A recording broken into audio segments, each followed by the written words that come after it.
నమస్తే మిత్రులారా, నేను మీ శ్రీనివాస్ చౌహాన్ అడ్వకేట్. మిత్రులారా, అనేక మంది వద్ద అప్పులు చేసి అప్పుల పాలైపోయి నష్టపోయి అప్పులు తీర్చలేని పక్షంలో అతను ఐపీఐ పిటిషన్, ఇన్సాల్వెన్సీ పిటిషన్, నన్ను దివాలాదారుగా ప్రకటించండి అని చెప్పి న్యాయస్థానంలో కేసు ఫైలు చేస్తే అతను ఎవరికైతే చెక్కులు ఇచ్చాడో ఆ చెక్కులు తీసుకున్న వ్యక్తి ఇతని మీద చెక్కు బౌన్స్ కేసులు ఫైల్ చేయవచ్చా? సో మిత్రులారా, ఇన్సాల్వెన్సీ యాక్ట్ వేరు, నెగోషియబుల్ ఇన్స్ట్రుమెంట్ యాక్ట్ వేరు. ఈ ఎన్ఐ యాక్ట్ అనేది ఒక సివిల్ లక్షణాలు కలిగినటువంటి క్రిమినల్ కేసు కలిగినటువంటి చట్టం. ఇన్సాల్వెన్సీ పిటిషన్ అనేది ఒక అప్లికేషన్, ఒక పిటిషన్ మాత్రమే. అయితే ఎవరైనా సరే ఒక వ్యక్తి మనకు డబ్బు ఇవ్వాల్సి ఉంది, మన సొమ్ము మనకు తిరిగి చెల్లించడం కోసం మనకు చెక్ ఇచ్చాడు.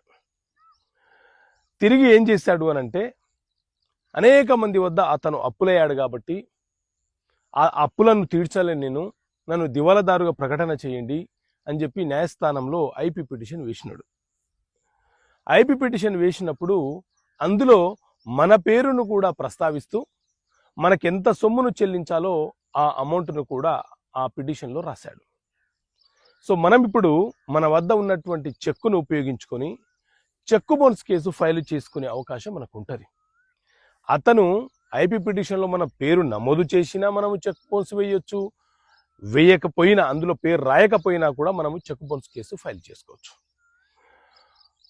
అయితే అతను ఒకవేళ ఐపీ పిటిషన్లో మన పేరును ప్రస్తావిస్తే అతనే తనంతట తానుగా మనకు అప్పున్నాడన్న విషయాన్ని ఒప్పుకున్నాడని చెప్పి మనం న్యాయస్థానానికి తెలియపరచవచ్చు.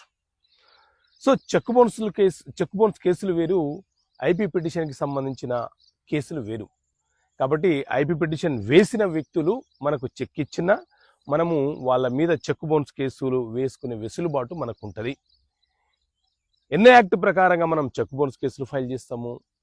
ఒకవేళ ప్రామిసరీ నోటు రాసి ఇచ్చి ఉంటేనే మనీ రికవరీ కేసు వేసేటప్పుడు కొంత ఇబ్బంది ఉంటుంది. కానీ చెక్ ఇచ్చిన తర్వాత ఐపీ పిటిషన్ వేసినా కూడా మనము చెక్ బౌన్స్ కేసు ఫైల్ చేయవచ్చు. దానికి దీనికి సంబంధమే ఉండదు.